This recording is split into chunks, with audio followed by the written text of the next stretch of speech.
I came across this rustic looking bench when we were going on a walk on a recent weekend away, and I thought it would make a great subject for one of these daily drawing exercises. And drawing the bench itself took me about 10 minutes to do, a bit less than that. But I decided that I would enjoy exploring the texture of the actual surfaces of the bench with line, as well as the texture of the ground and the surrounds.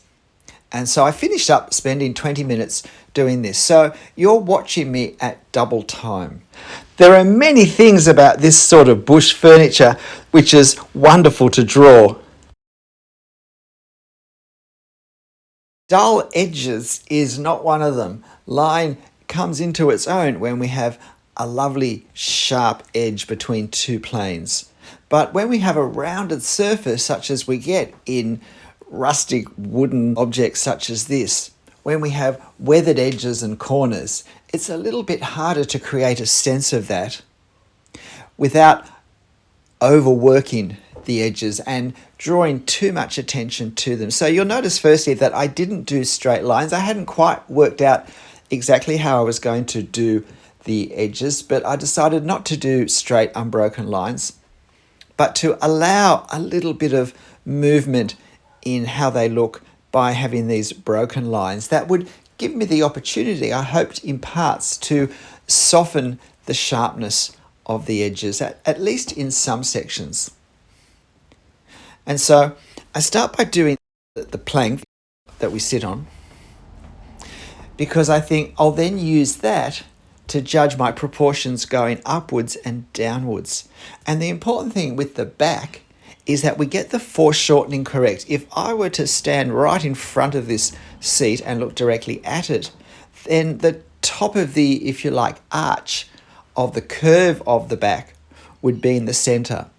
But because of the foreshortening from this angle, because of perspective theory at work, the apparent center point is actually further along towards the far end. And that also affects the shape that's being cut into the center of it, a shape that I made a little bit too wide in mine, but never mind.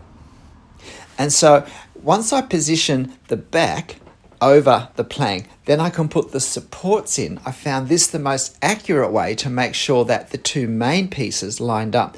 And once I've put the backs in, then that also tells me where the legs are going to go.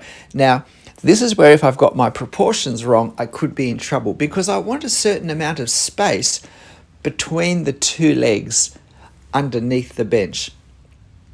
And so I was quite pleased with my proportions that I did roughly have the right space. Not just because it shows that the proportions are reasonable, but because I think visually it creates a nice contrast between the shadows on the legs and the white sandy dirt behind. And I had to work out which direction I was going to do my hatch in. I decided to do it horizontally, even though that would take a little more time than doing it vertically, because I felt it just gave a nicer contrast, created a better visual tension, if you like, to the overall shapes and planes of the bench.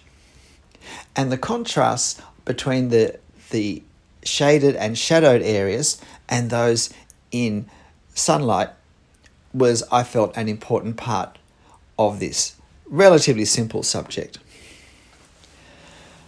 And so at first I wasn't going to do any of this background when I was thinking it would just be a quick 10-minute drawing, but I do decide that it's a good opportunity to practice the sort of line work, the sort of forms to create the effect, to represent all the detail that we have behind the bench.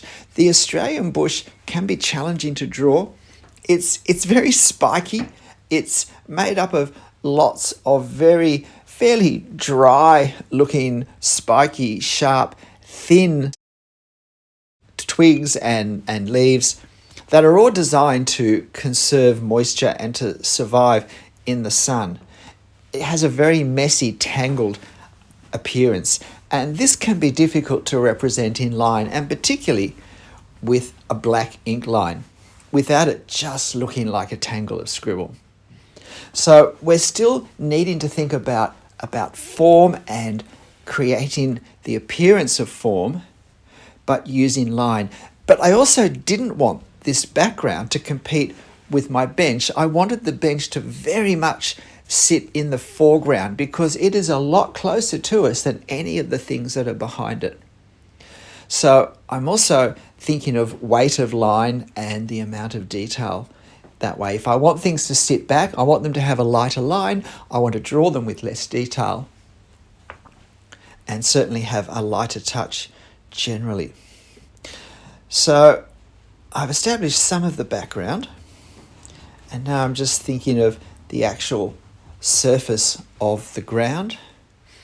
And I, at some point, become aware that I haven't quite worked at making the ground slope down towards the front yet.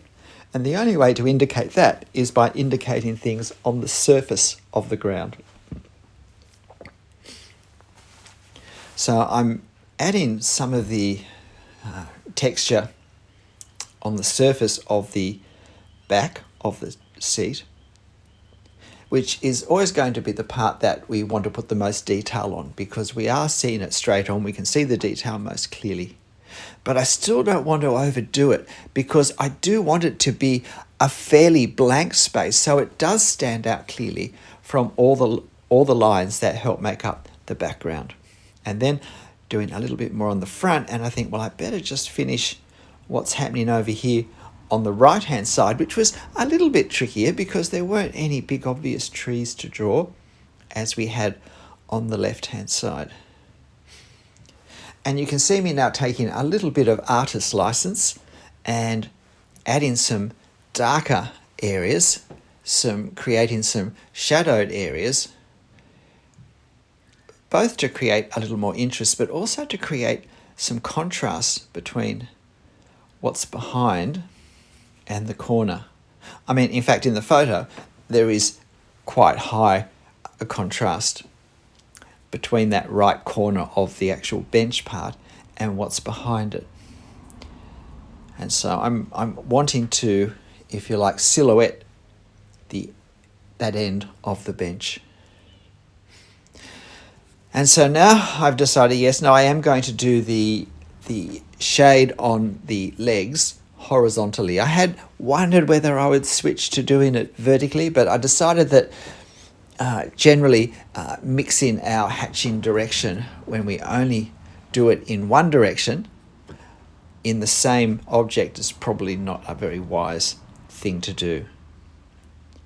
And so you'll notice that I've drawn some lines going across spaced all the way down, and that's trying to get a sense of how I want the direction of the lines to change as they go down, because I do want these lines to in some way reflect the perspective angles that a line at any point going down would have. It creates a great sense, I think, of visual harmony to hatch in the direction of the perspective angles of the surface that we're putting the lines on. On the right-hand side, it's a little bit more fiddly because I've got some plants there, and the plants on that side are actually catching the sunlight. So I didn't want to hatch over the top of them. I can't just make them darker. I wanted them, in fact, to have a sense of being lighter and not necessarily even being obvious, super obvious what they are, but just to create some sense of visual disturbance there, that there is a tumble of something under the seat. And that helps to create the sense of this is a fairly wild natural environment. It's not a manicured park by any means. So now just working on some of the contrast areas and working out what adjustments do I need to make now, because I'm pretty much at the end. So it's always good near the end to consider just where we want to darken things or add further effects. G'day, I'm Stephen Travers. Look, I hope you found this interesting. You'll find this photo on my channel community page. So look, I hope you do add it to your list of daily drawing exercises. And look, you can make it just a quicker 10-minute drawing if you want and leave out the background. Just work on the actual shape of the bench and its perspective and its edges.